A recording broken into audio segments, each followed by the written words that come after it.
Hey, welcome back to the podcast, teachers. Man, I hope wherever you are today that the sun is shining and that you're having a beautiful day. Because it is, at least right now while I'm filming this, a beautiful day. Man, we are talking today about what I think is the most important, the most useful technique that you can apply to your classroom when it comes to handling conflict. So, with that said, let's jump into today's episode.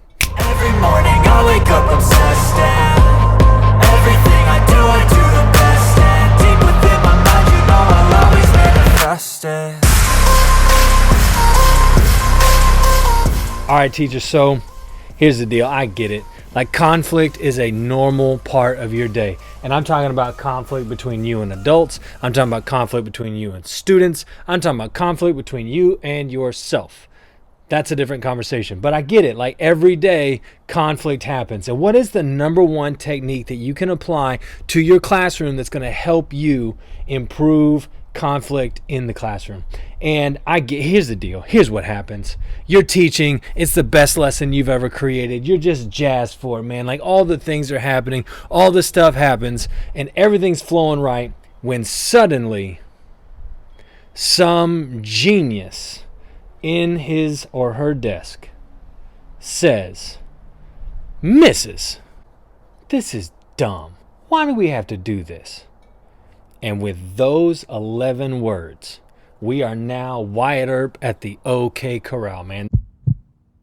This thing is gone John Wayne 6-gun ready, because what's happened is the student has invited conflict into your perfectly timed, well-crafted lesson.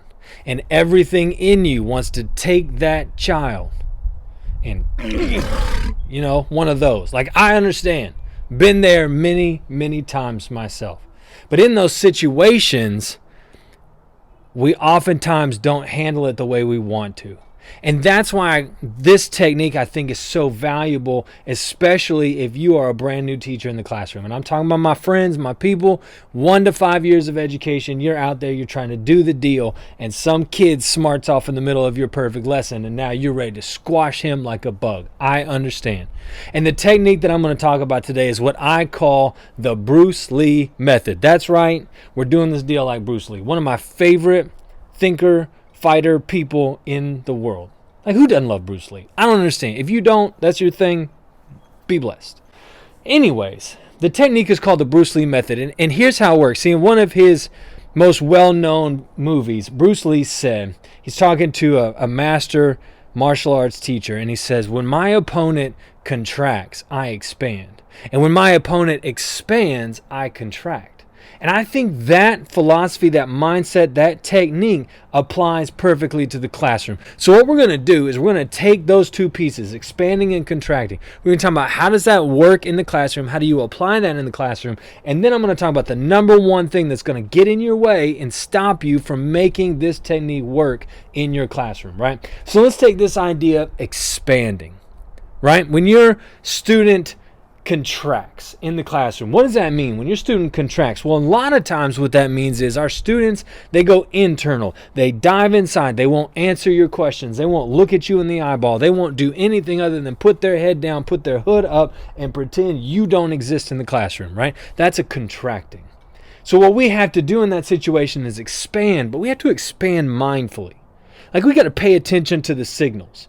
Because there's a lot of stuff going on in our kids' day-to-day lives that we don't know or understand or comprehend. That's just the reality. Our kids are experiencing things today that a lot of us couldn't even fathom when we were growing up. So we had to expand in a mindful way. And what I mean by that is, like this example, I had a student in class one time. And the student came to class and was very out of behavior. He came in, sat down, put his head down. So I came by and I talked to him and said, "Hey, look, what's going on? Talk to me." Student wouldn't talk to me. So I'm moving around the room, checking on all my other students. They're making art. It's a beautiful thing. And I come back and I'm like, "Hey, man, like, tell me what's going on. I want to help you," right? Because I don't want you to miss out on what we're doing today. I don't want you to miss out on what's happening today. I want you to fall behind and not be able to catch up. So, like, talk to me. What's going on? See, I'm expanding my presence in that child's life so that they know I am here for the conversation. I am here to help you. I am not here to get on to you. Because, see, a lot of teachers expand this way. "Hey, you need to get your head up." right? Or a lot of teachers will expand this way, but hey, stop putting your head down, do your work. Like, why aren't you doing your work? You need to do your work, right? Like that. Please don't teach like that. Okay? We have to expand in a mindful way. Like, hey, man, do you have something going on that you and I need to talk about? So I came around for the third time. I said, look, man, I don't understand why your head's down. I don't know what's going on. I don't want you to fall behind, but I'm also not going to try and make you talk. So I'm here. If you want to talk to me, I'm here. I'm going to listen to you, and I'm going to help you as best as I can. And the kid took his phone out, and he typed up, something really tragic had happened in his life in the last 12 hours. And I said, oh, man, I get it. Here's the deal. If you want to work, work. You need to take a minute, put your head down, and grieve for a little bit. You grieve. We'll get you caught up later. I'll help you get caught up. You do what you need to do to get right in your mind. That's how you expand mindfully.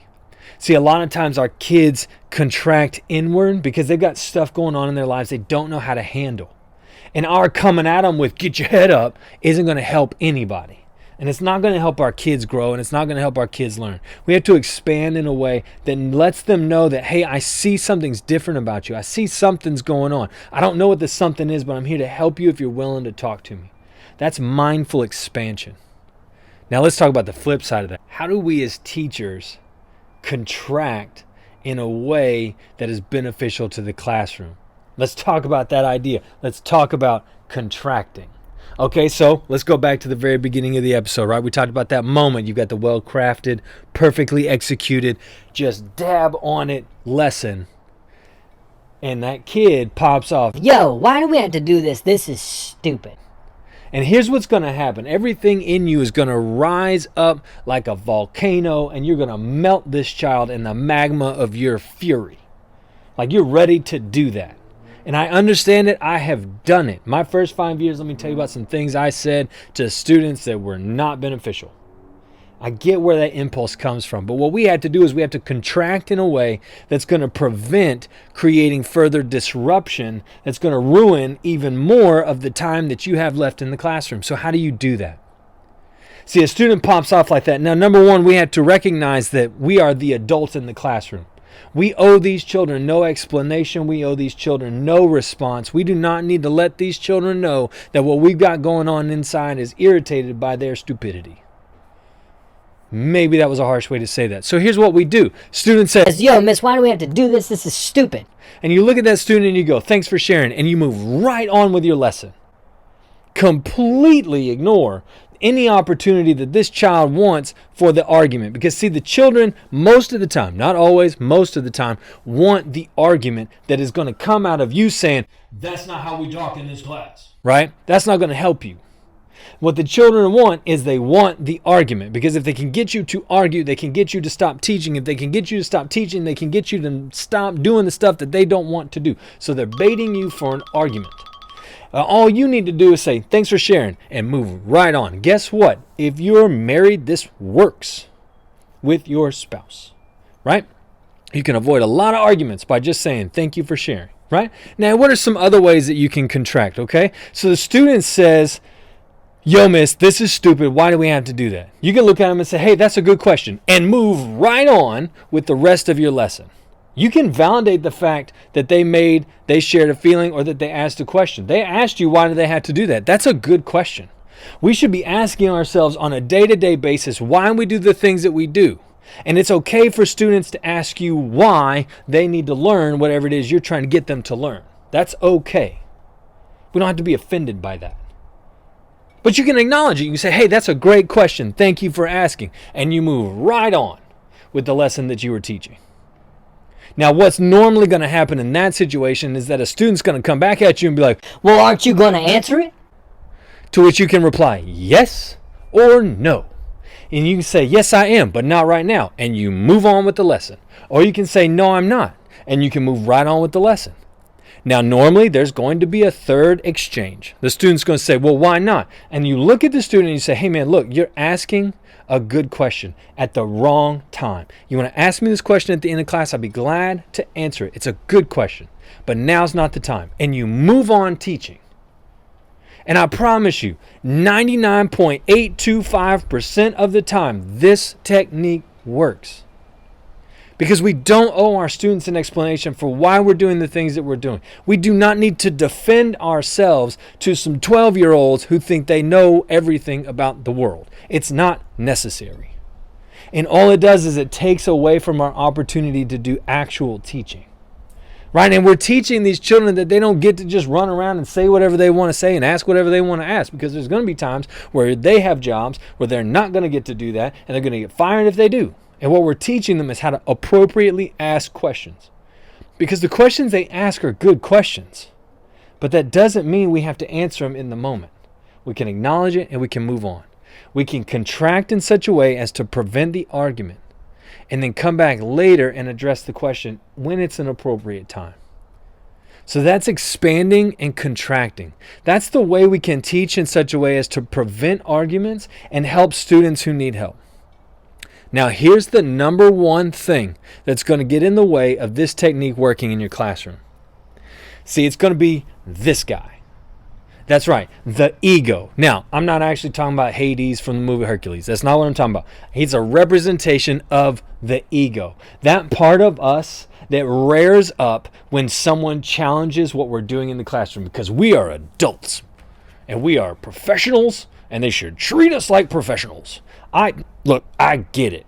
I understand. But when the ego pops up, what happens is the inside of us goes, How dare you question me? I am the adult. You will not speak to me like this. It's a weird voice. But that's what happens. The ego explodes inside of us, and we attempt to take these little peons down to tiny humans and squash them for challenging what we're doing in the classroom. But the ego is just our own insecurity rising up. It's our own fears and feelings of inadequacy that cause us to respond to questions like this from students from our ego rather than from our genuine, wholehearted response. And the ego only gets in the way. So here's what you do, right? I'm not going to give you a problem without giving you a solution. Here's what you do when the ego rises up. You just take a deep breath. You take a deep breath and you expand when you need to expand, and you contract when you need to contract. So when that student smarts off in class, Miss, this is stupid. Why are we doing this? Then all you need to do is take a deep breath. And you say, that's a good question. Ask me later. And you move right on to the rest of your lesson. That is the Bruce Lee method. That is expanding and contracting in a way that I promise you will make your classroom better. So let me know. Put in the comments. You tried it in class more than one day, more than one time. You tried it in class. What did it work? What did you see happen differently than when you were addressing questions like this before? Let me know in the comments. How did this technique work for you? Right? Let's share what's going on in the classroom so that other teachers can be blessed by it. Man, I hope you guys have a great rest of your day. I hope you take this technique, apply it to your classroom, and watch your classroom get better. And until next time, check out some links and some videos, all these things and these places here. Subscribe, hit that notification bell. Until next time, get out there and teach well and inspire often.